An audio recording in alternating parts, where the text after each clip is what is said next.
Jimmy raced down the hall. The last few months had been a time of growth for Jimmy. He would be counted 16 years old the next Midsummer's Day, though no one knew his real age. 16 seemed a likely guess, although he might be closer to 17 or even 18 years old. Always athletic, he had begun to broaden in the shoulders and had gained nearly a head of height since coming to court.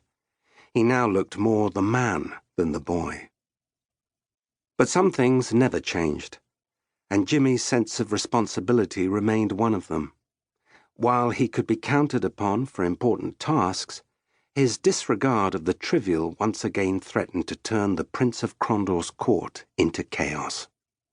Duty prescribed that he, as senior squire of the Prince's court, be first at assembly, and, as usual, he was likely to be last.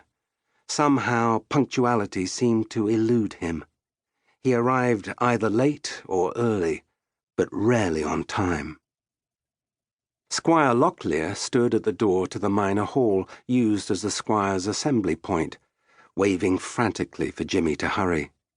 Of all the squires, only Locklear had become a friend to the Prince's squire since Jimmy returned with Arutha from the quest for Silverthorn. Despite Jimmy's first accurate judgment that Locklear was a child in many ways, the youngest son of the Baron of Land's End had displayed a certain taste for the reckless that had both surprised and pleased his friend. No matter how chancy a scheme Jimmy plotted, Locklear usually agreed. When delivered up to trouble as a result of Jimmy's gambols with the patience of the court officials, Locklear took his punishment with good grace, counting it the fair price of being caught. Jimmy sped into the room, sliding across the smooth marble floor as he sought to halt himself. 24 green and brown-clad squires formed a neat pair of lines in the hall. He looked around, noting everyone was where they were supposed to be.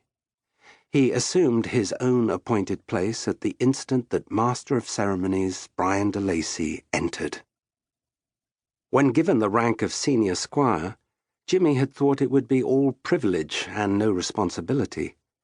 He had been quickly disabused of that notion.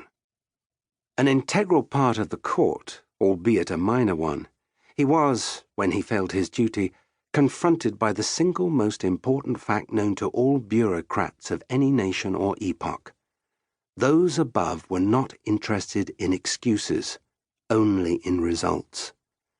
Jimmy lived and died with every mistake made by the squires. So far, it had not been a good year for Jimmy. With measured steps and rustling red and black robes of office, the tall, dignified Master of Ceremonies crossed to stand behind Jimmy, technically his first assistant after the steward of the royal household, but most often his biggest problem. Flanking Master de Lacy were 2 purple and yellow uniformed court pages, commoners' sons who would grow up to be servants in the palace, unlike the squires, who would someday be among the rulers of the Western realm. Master de Lacy absently tapped his iron-shod staff of office on the floor and said, "Just beat me in again, did you, Squire James?" Keeping a straight face, despite the stifled laughter coming from some of the boys in the back ranks, Jimmy said, "Everyone is accounted for, Master de Lacy. Squire Jerome is in his quarters, excused for injury." With weary resignation in his voice, de Lacy said, "Yes, I heard of your little disagreement on the playing field yesterday. I think we'll not dwell on your constant difficulties with Jerome. I've had another note from his father.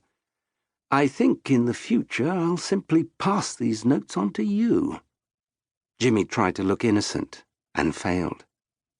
"Now, before I go over the day's assignments, I feel it appropriate to point out one fact. You are expected at all times to behave as young gentlemen. Toward this cause, I think it also appropriate to discourage a newly emerging trend, namely, wagering upon the outcome of barrel ball matches played on 6th day. Do I make myself clear?" The question seemed to be addressed to the assembled squires, but De Lacy's hand fell upon Jimmy's shoulder at that moment. "From this day forward, no more wagering, unless it's something honourable, such as horses, of course. Make no mistake, that is an order." All the squires muttered acknowledgment. Jimmy nodded solemnly, secretly relieved he had already placed the bet on that afternoon's match. So much interest among the staff and minor nobility had arisen over this game that Jimmy had been frantically trying to discover a way he could charge admission. There might be a high price to pay should Master De Lacy discover Jimmy had already bet the match, but Jimmy felt honour had been satisfied. De Lacy had said nothing about existing wagers.